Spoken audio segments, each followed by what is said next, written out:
Сәлем, бізді көптен күткен, не болмаса кездейсоқ көріп қалған көрермендеріміз, сіздермен мен Қазбек Досбек, біз бастаймыз.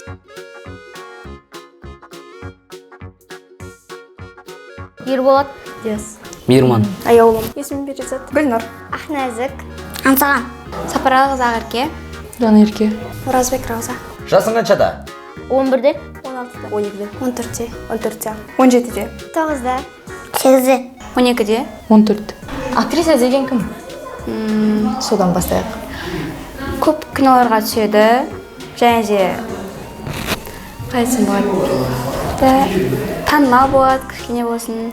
Көп нәрселерге үйренесің, ұялмауды білесің кішкене. Қысылмауды көп жерде. Актер дегеніміз видео түсіріп, көп қызық нәрселер түсіретін адамдар. Актер деген адамдардың көңілін көтеретін, немесе түсіретін адамдар. Актер деген киноға түсетін адам және ол өзінің еңбегін елге көрсету үшін өзінің қанша қиналған еңбектерін елге көрсетіп, елдің адамы. Актриса деген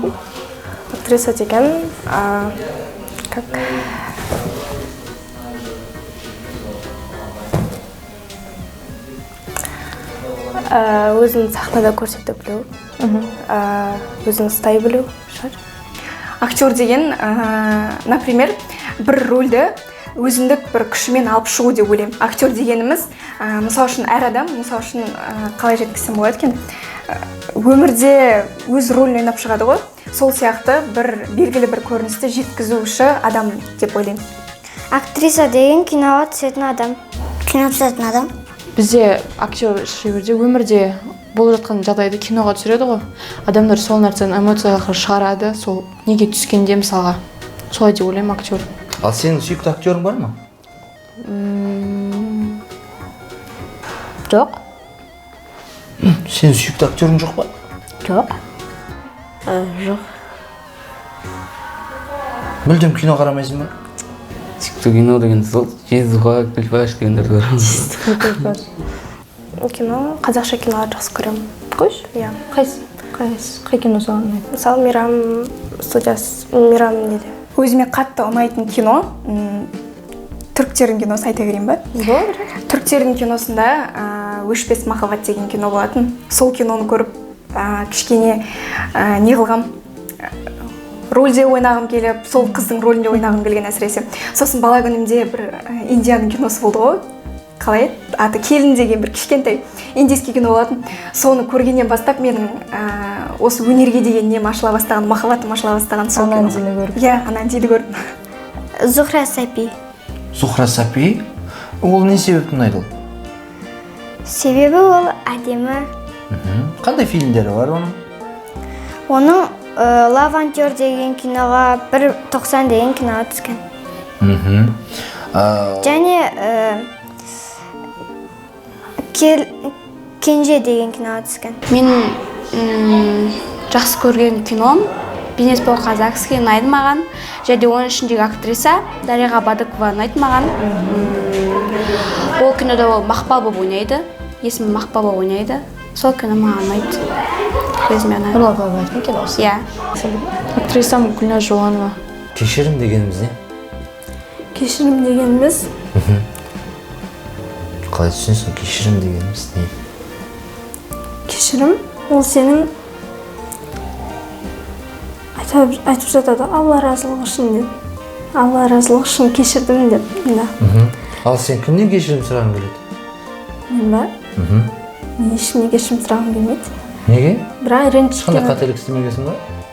Ренжітпегенсің бе ешкімді? Жоқ, ешкімде ренжітпеймін. Барынша ренжітпеуге тырысамын. Ол адамдарды ұрысып қалған кезде бір-бірінен кешірім сұрайды. Сондай. Ал сен кімнен кешірім сұрағың келеді? Мен? Сен кімнен кешірім сұрағың келеді? Мамамнан. Неге? Ренжітесің бе жиі? Көбінесе емес, бірақ кейде... Аптасына бір рет? Кейде болып қалады. Аптасына бір рет? Почти. Тамаша. Кешірім дегеніміз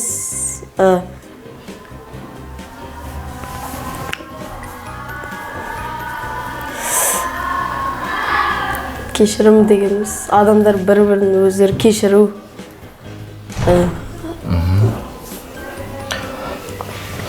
Диас, өзің кімнен кешірім сұрағың келеді? Анамнан. Мысалы, қатты сөйлеп қойсам, анамнан кешірім сұрағым келеді. Анаң жиі ренжітіп тұрасың ба? Болады. Аптасына бір рет? Жоқ, айына. Айына бір рет, жетеді, мамаға? Айына бір рет ренжітіп тұрған. Кешірім деген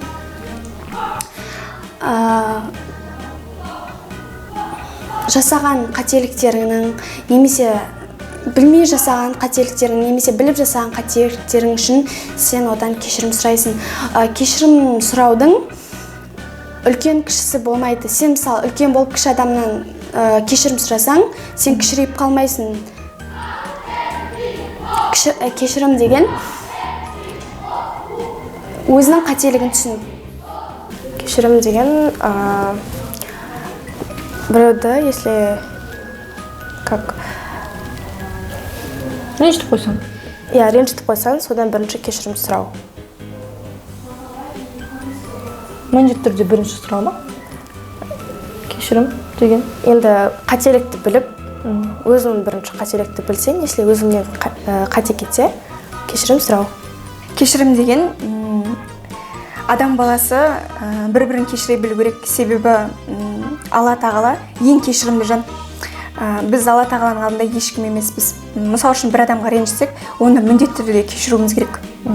Сол мысал үшін біздер ренжітті ма, ол әдейлеп немесе бір алдына бір нәрсе қойып ренжітпейді, байқаусызда ренжітіп алады кез келген адам. Мысал үшін мен де біреуді ренжітіп аламын. Бізде біреуден кешірім сұраған кезде, ол адамды кешіргенін қалаймыз ғой. Сол себепті бізден бірінші келіп кешірім сұрап тұрған адамды міндетті түрде кешіруіміз керек деп ойлаймын. Кешірімді болуымыз керек жалпы. Кешірім сұрау. Кешірім дегеніміз не, қалай түсінесің?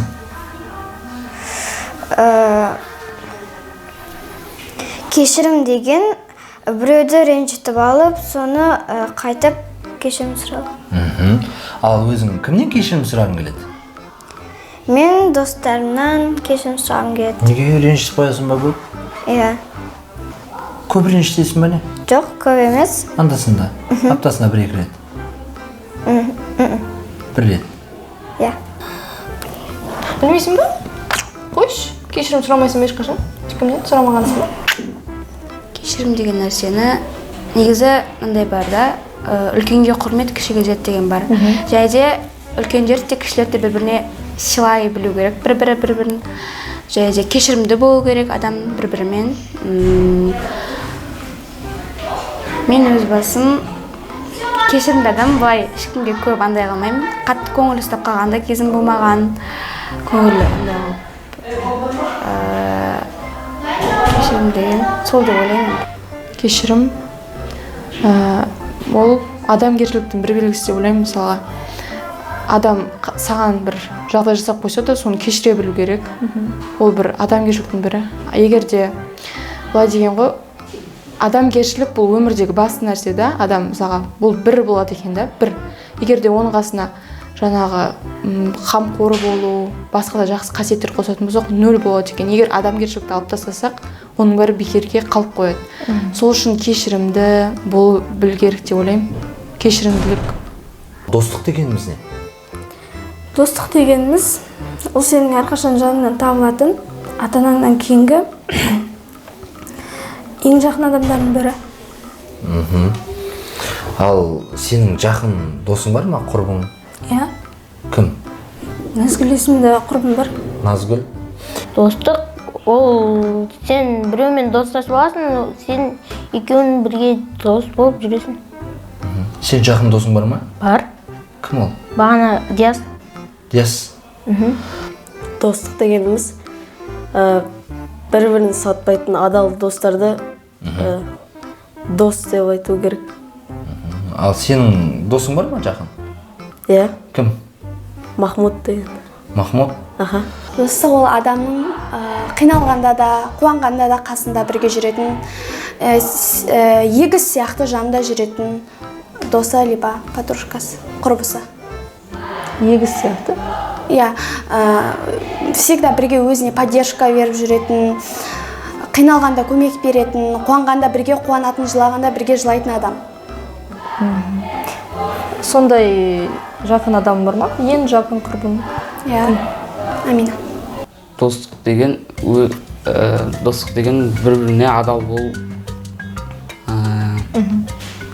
бір-бірін қиын жерде тастамай жүру. Ең жақын досың? Ең жақын досың бар ма? Бар. Кім? Нұрислам. Достық, адал болу, жаны ашитын кезде, когда көмек керек кезде, саған поддержка беретін кезде, оны дос деп санаймыз. Ең жақын досың бар ма? Қазірге жоқ. Дос болып солай жүру керек деп ойлаймын, достық дегеннен. Достық бұл сенім біріншіден деп ойлаймын. Менде өзімнің достарым бар, өзімнің сенім достарым бар. Бірақ андай емес та, прям қалай қатты сенбеймін да, бірақ сенем. Секреттерімді айтам. Қиын кезде қасында, қиын кезде қасында болатын, поддержка беретін. Әңгіме айтқанда да кейде ата-анаңа айтпайсың ғой, досыңмен айтасың. Дос деген жақын адам болады да, ішіңдегінің бәрін айтып бересің, ол да сені түсінеді, сен де оны түсінесің. Прям бір-біріңе деген.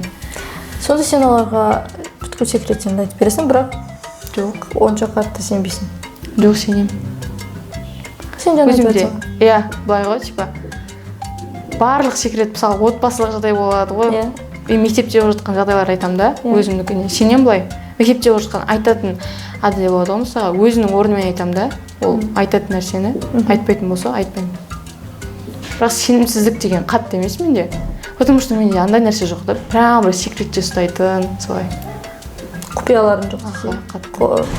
Страшный көп құпияларың жоқ. Қалай ойлайсың, Назгүл екеуіңнің араңда қандай жағдай орын алса, ол не істеп қойса, екеуіңнің араң ажырап, достықтарың ажырап кетуі мүмкін? Сатып кеткенде. Сатып кетсе ма? Мен оған ренжімеймін. Не істесе де ма? Ажырамайсыңдар ма? Иә. Тамаша. Ешқандай. Қандай жағдай болу керек? Сен мен араласуды қоятындай. Ондай ешқандай жағдай болмайды, себебі біз бір жағынан туыспыз, бір жағынан қатты доспыз, барлық сырымызды бір-бірімізге ашық айта аламыз. Сатқындық деп ойлаймын. Мені басқа бір адамға жамандау, немесе қалай жеткізсем болады екен, бір менің айтқан нәрселерімді басқа адамға жеткізу деген сияқты. Менің оған деген сеніп айтқан сырларымды басқаға жеткізу. Өйткені бір рет айтқан адам бәрібір де айта береді ғой, дұрыс па? Басқаға жамандаған адам, ол адам басқаға жамандаған адам уже біліп тұрады да мені жаман адам деп ше. Мені жаман деп қалағанын қаламаймын. Сол үшін ол дос бола алмайды. Мысалы үшін адал достықтың арасында сыйластық бар, бір-бірін жақсы көру бар. Адал достықтың ортасында бір-бірін жамандау немесе бір кемшіліктерін басқа біреуге айту дұрыс емес деп ойлаймын. Ал сенде ондай жағдай болған деді? Сен болған, кішкентай кезімізде, мектеп кезінде болған. Сен біреу туралы жоқ жамандап? Мен себепсізден себепсіз адамды жамандамаймын. Например, маған бір кісі келіп, осындай деп, например, сізді маған біреу жамандаса, қазір шыққан кезде осындай деп, мен сенбеймін. Өйткені көзімді жеткізбей жатып, ешқандай адам жайлы жаман ойлауға болмайды. Адам бірінші өзінің көзін жеткізіп барып, кейін ойласа болады деп ойлаймын. Ол кезде ол менен бірінші кешірім сұрайды өзі. Сөйтіп ренжіспейсіңдер, иә? Ұрысып қалған кезде де. Не үшін ұрысып қалуы мүмкін сенде? Білмеймін. Таласасыңдар ма заттарға? Таласпайсыңдар ма? Енді айтқан сырыңды, енді соған жан досым ғой деп айтқан, сеніп айтқан сырыңды біреуге айтып қойса, енді жаман нәрсе ойлаймын.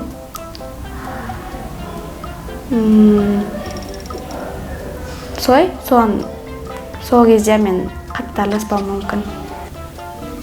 Типа артымнан сөйлесе, анау-мынау, бірақ сонда да кешірімді болу керек деп ойлаймын. Өйтіп арамызда біраз нәрсе болған, оказывается, негізі бірақ бұрыннан бала кезімізде болғаннан кейін ондай жағдай болмайды деген сенімдемін өзім. Бірінші маусым қандай күн?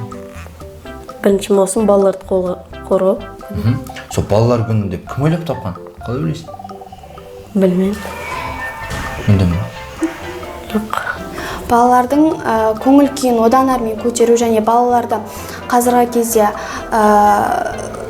осындай кастингтер, мысалы жарыстар балаларды көп оны ары қарай көтеру үшін және балаларды ары қарай дамыту үшін. Бірінші маусым балалар күні балдарды құттықтау күн. Қазіргі кезде жастарды қорғау ретінде сол балалардың қалай түсіндірсем екен, балаларды қорғау дейсіз ба? Жалпы сол мерекені қандай мақсатпен ойлап тапты сенің ойыңша? Не үшін? Бізге не керек болды сол мерекені? Былай жеткізейінші, например, қазіргі уақытта балалар үйінде балалар өте көпті. Вот сол балалар өзінің мақсатына тез жету үшін, солардың ынтасын ашу үшін, бір өмірге деген талпынысын күшейту үшін деп ойлаймын мен. Солай шығар. Бірінші маусым балалар күні. Сол балалар күнін кім ойлап тапқан? Қалай ойлайсың? Білмейді екен. Жоқ, енді біреу ойлап табады ғой, бір кім деп ойлау мүмкін? Кім шығарды деп ойлайсың? Интуициямен. Білмеймін. Менде ондай нәрсе жоқ. Абай Құнанбаев. Абай Құнанбаев қойды ма? Так, бүгін өлең жазбай-ақ қояйын. Бүгін бір календарды көрейін. Бүгін бірі бос екен. Балалар күні қоя салайын деп жаздым. Не істейсің сен сол күні? Мен ол күні ойнап жүрмін. Ойнап жүресің бе? Кішкене болсын балалардың көңілін көтеруді, балаларға да көңіл бөлуді, сол үшін бірінші маусым балалар күні деп айтқан деп ойлаймын. Меніңше балаларды қорғау дегенде кішкентай балаларды, олар енді кішкентай балалар енді бізде жатамыз деп ойлаймын. Шілер үлкен емес қой. 14 жасында, енді әлі 18 жасқа дейін ғой. Примерно солай ғой, кәмелеттік жас. Кішкентай балаларды қорғау негізі әр адам міндет деп ойлаймын. Мысалы, қазақстандық балалар болса, біз оны өзіміздің кішкентай болса да, үлкен болса сыйлап, кішкентай болса құрметтеп білуіміз керек. Содан кейін кімге қалай қарайсың, олар саған солай қарайды ғой. Баланы да еркелетіп, енді ол қалай айтсам екен? Менде де өзімде сіңілерім бар ғой, олар бала ғой, соларға андай қатынаста болу керек та. Ұрыспай, мамалар бар ғой өзің ұрысатын, ал сен басқаша қарауың керек, қорғап жүруің керек. Мысалға, жол апаты жағдай болады кішкентай балалар. Сол кезде мысалға, кішкентай бала сабақтан қайтып бара жатса, жаңбырлы күн болады, желді күн болады, қандай жағдай болатынын білмейміз ғой. Қолынан алып үйіне дейін шығарып салсақ болады. Балаларды қорғауды әр адамның бір паз ретінде білем негізі қарау керек кішкентай балаларға. Сөйтіп жүресің ба? Кішкентай балаларды көрсем, үйге дейін жеткізбеймін. Өтірік айтпай-ақ қой. Көшеде көрсем, тротуар болады ғой, тротуардан алып барасың, кейде пешеходтан өткізіп жібересің, машиналар болған соң. Солай қараймын. Олар сенен қорықпай ма? Жоқ. Прям амандасып кәдімгі. Танымайтын адам деп. Жоқ, қорықпайды. Бізде енді ауылдық жер болғаннан кейін бір-бірімізді танимыз ғой. Сондай, қалаға енді үйренбесек. Қашпайды сенен? Жоқ, қашпайды. Негізі адам несіне байланысты ғой.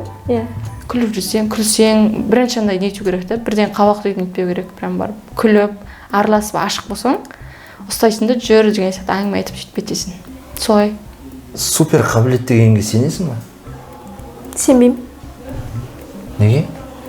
Білмеймін, сенбеймін. Супер қабілет не екенін білесің бе негізі? Супер қабілет дегеніміз не? Қандай қабілет ол? Супер қабілет деген білмейді екен.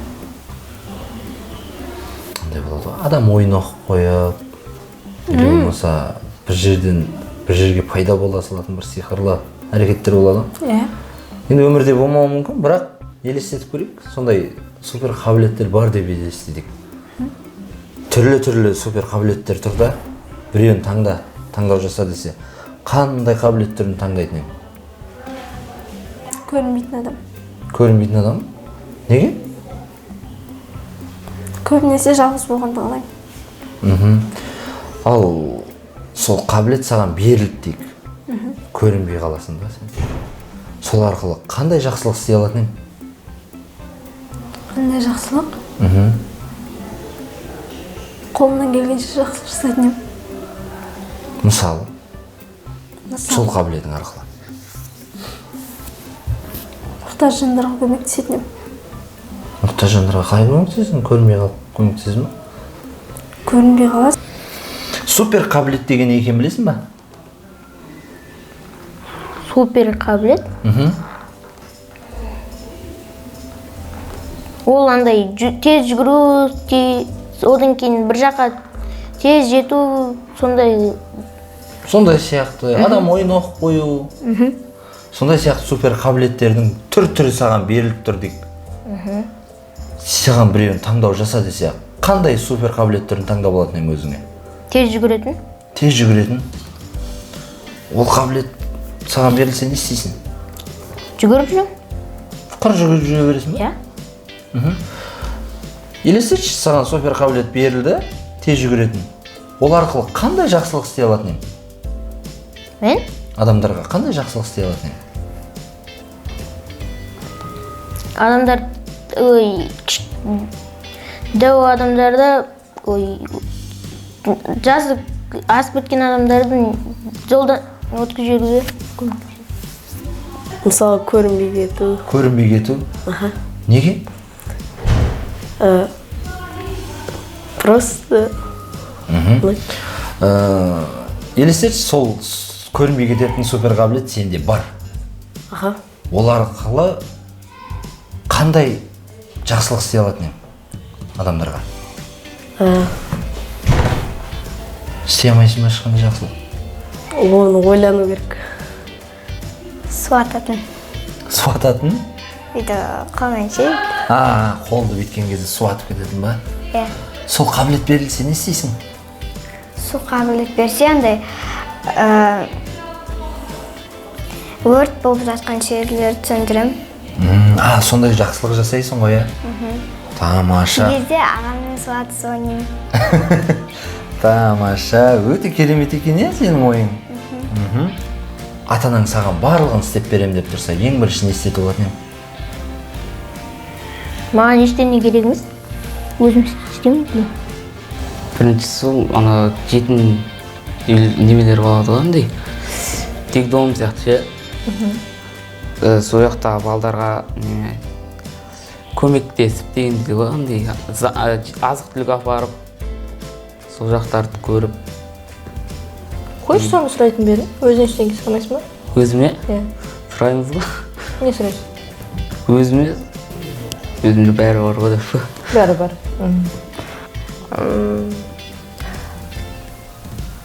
Телефон. Телефон. Қандай? Айфон. Айфон. Негізі мен Түркия мемлекетіне барғым келеді. Түркия мемлекетіне барып, актер, актрисаларды көргім келеді. Танысқым келеді. Солармен бір сұхбаттасқым келеді. Ұнайды да маған. Сол жағынан сұрайтын едім. Басқа еш нәрсе керек емес. Маған ештеңе қажет емес сияқты. Тек арманымды орындаудан басқа. Ештеңе істетпейсің ба? Бәрін істеп берем деп тұр. Шанс бір-ақ рет беріп тұр. Квартира алдырып алатын. Неге? Бірге тұрғың келмей ме? Ата-анаңмен бірге тұрғың келмей ме? Жалғыз тұрғанды қалаймын. Ештеңе. Қош. Ештеңе сұрамайсың ба? Ештеңе керек емес па саған? Неге? Армандап жүрген нәрсең жоқ па? Бірінші мен негізі айтып жүргем осы актриса болғым келеді. Бірінші осындай актрисаға түсейінші деп айтатын едім. Ең бірінші. Осы актрисалық. Негізі мен прям басқа елге путешествовать еткім келеді да. Сол басқа елге, может, Меккеге билет аламыз деп айтатын едім. Алайықшы деген сияқты ше. Бірақ көбісі айтады ғой, айфон анау деп. Ол да бар енді. Айфон жоқ деп айта алмайсың ғой енді. Қайсысы мен біреу? Сенде бір попытка бар айтуға. Қайсысын таңдайтын едің? Сөйтсе. негізі иә үлкен парыз Меккеге бару, Меккеге барып тана беремін. Нет. Ең бірінші осы Мейрам киностудиясына түсетін едім. Тағы? Сосын одан кейін өзіме кішкене телефон. Актерстан ары қарай оқу. Дальше, иә. Ал келесі сұрағым. Шымкент қаласының әкімі болып кетсең, нені өзгертетін ең? Мен ба? Жолдар турлап, үй жоқтарға үй соғып тұратын. Ештеңені өзгертпейтін. Бәрі дұрыс тұр ма? Бәрі дұрыс тұр. Әкім бәрін күшті істеп жатыр ма? Білмеймін. Адамдарға көмектесіп, сол жағдайы жоқтарға көмектесіп, бір үй соғып беріп, үй алып беріп. Шымкент қаласының ба? Или ауданның? Шымкент қаласының әкімі болсын. Шымкент қаласының әкімі болсам, мүмкін осындай балаларға ары қарай көтеру үшін, балаларды жастай тәрбиелеу үшін осындай заттарды көбейтіп, мейлінше көбейтіп, ауылдық жағдайларға курстар бөліп, ауылдық жерлерге жаңа осындай кастинг адамдарының өзі барып сол ауылдан қабылдап алып, қалаға кеп тегін Бар, қазір ауылдарда көбінесе газ жоқ қой. Соларға қарай газ тартқызып. Шымкент қаласынан. Қаласы ма? Иә. Шымкент қаласынан. Бірінші осы балалар үйлеріне если ақша ұсынып, сол жақтың несін істейтін қамын. Меніңше не ашатын шығармын. Көбінесе бізде балалар ойнайтын жерлер бар да. Мысалы үшін зоопарк, парк, барлық қыдыратын жерлер бар да. Бірақ сол нәрселер таза емес. Мен мысалы үшін Астана мен Шымкентті салыстыратын болсақ, Шымкентте Астанаға қарағанда кішкене көшелерде барлық нәрселер жата береді. Вот сол жағына мән беретін шығармын бірінші. Өйткені тазалық адамға денсаулық алып келеді. Яғни Тазалықты қылайын. Татулық жасайтын едім әлемге. Шымкент қаласының әкімінің қолынан келеді олай? Бүкіл әлемге татулық ба? Ауырып жатқан балалардың несін ақшасын тегін істейтін едім. Тамаша, өте керемет екен. Мен айтатын едім, бірінші актриса болып, одан кейін барып, жақсы деңгейге көтеріліп жатсам, одан кейін барып болатын едім деп айтатын едім. Неге? Білмеймін, өзіме қатты ұнайды актриса болу деген. Мен ондай болғым келмейді мысалы. Қолымнан келмейтін нәрсені ше. Алып кетуге болатын нәрсе болмаса, адам фундамент болмаса, алып кете алмайды ғой қарай. Адам кез келген істі алып кете алады ғой негізі. Иә, адам жасай алады дейді, бірақ жоғалмайтын ем. Қаламайсың? Қаламаймын. Әкім болу. Бұрында айтатынбыз, әкім боламын, креслода отырамын деп. Қазір мүлде не қалады? Ненің бәрі құриды да андай. Қызығушылықтың бәрі өскен сайын өзгереді ғой. Бастық болғың келмей ма? Бастық болғың келмей ма? Басқа нәрсе болмаса, мысалы стилист болғың келеді кейде. Енді қыз болған соң андай болып өзгеріп кетесің мысалы. Кейде визажист болғың келеді. Бірақ ол нәрсеге қатты қызыққан емеспін. 30 жасқа келгенде өзіңді қалай елестетесің? 30 жасқа телевизордан өзімді көріп елестетемін. Танымал болып барлық жерге. Диктор болып? Танымал болып. Диктор боласың ғой? Иә. Бизнес.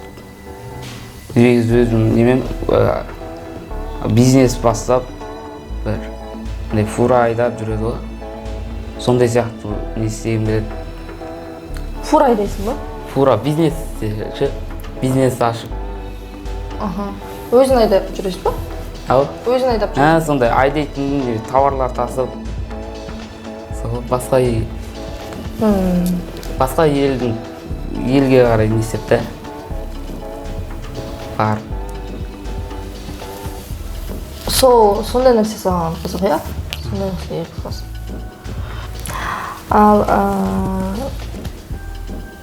30 жасқа келгенде өзіңді қалай елестетесің?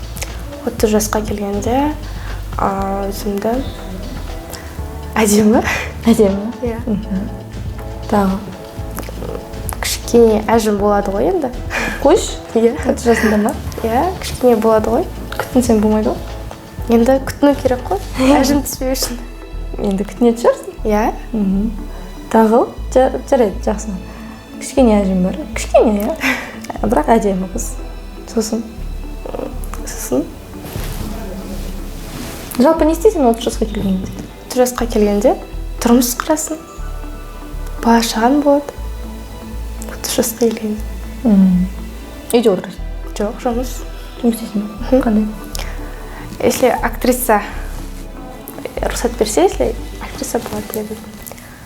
Мүмкіндік болса. 30 жасқа келгенде ең бірінші қыз бала негізі бұл өмірге бір не болып келмейді. Ақша табу үшін, бір биік белестерден көріну үшін емес, ең бірінші қыз бала ана болсын деп дүниеге келеді. 30 жасқа келгенде мен ана болатын шығармын, ана болам. Және осы өмірден бір орнымды алған азаматша болғым келеді. Бір белгілі бір мақсаты бар, сол нәрсемен айналысатын.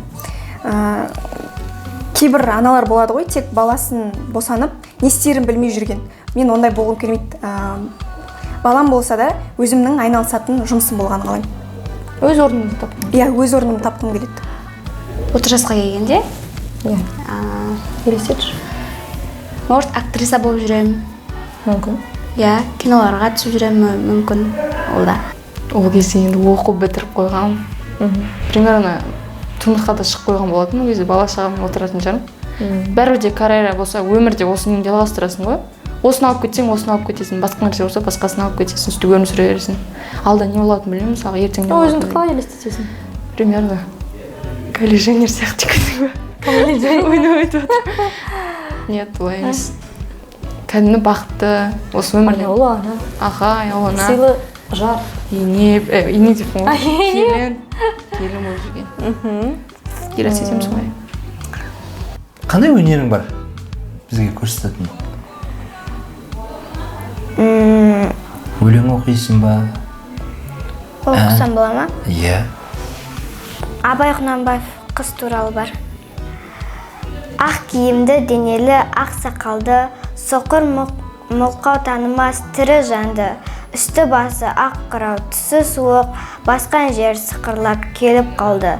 Көзімнің қарасы, көңлімнің санасы, бітпейді-ау іштегі ғашықтық жарасы. Мама, папа, сіздерді хат жақсы көрдім. Абай Құнанбайұлы, өлсем орным қара жерсіз болмай ма? Өлсем орным қара жерсіз болмай ма? Өткір тіл, бір ұялшақ қыз болмай ма? Махаббат, ғадауатпен майдандасқан, қайран менің жүрегім мұз болмай ма? Амалсыз тағдыр бір күн кез болмай ма? Біреуге жай, біреуге тез болмай ма? Асау жүрек аяғын шалыс басқан, жерін тауып артқаға сөз болмай ма? Қандай кез келген ән айтып бере берсең болады бізге? Сен туралы мәңгілік қалар әнді жазғым келеді. Әдемі Мона Лиза деңгейде суретіңді салғым келеді. Себебі тереңдегі шабытымды сен қозғайсың ау, өмірдегі тазалықты сен сыйлайсың ау. Сен туралы тіпті операда жазғым келеді. Шедевр. Мұқағали Мақатаев. Шеше, сен бақыттысың, жыламағын. Жай түсіп жатқанда да құламадың. Тәңіріңнен ме едің ғой сұрағаның. Сондықтан жыламағын. Күнімізді бұлт баспай, көгіміздегі гүлімізде қолпырсын, жеріміздегі қуаныш пен шаттықты ала кетсе екен біздің әрбір мереке еріміздегі. Шамшын аулауса қыз едің бір кезде, шашын ақ бантик байлаған, өзгеріп кетіпсің бұл күндер, өзіңе көз тастап ойланам. Тамаша, ата-анаңды жақсы көресің ба? Иә. Оларды жақсы көретініңді камераға қарап тұрып айта аласың ба? Папа, мама, мен сендерді жақсы көремін, сендерге үлкен рахмет деп. Сәл орнынан тұрып. Папа, мама, мен сіздерді жақсы көрем. Папа, мама, мен сендерді жақсы көрем. Рахмет. Мама, папа, мен сіздерді қатты жақсы көрем.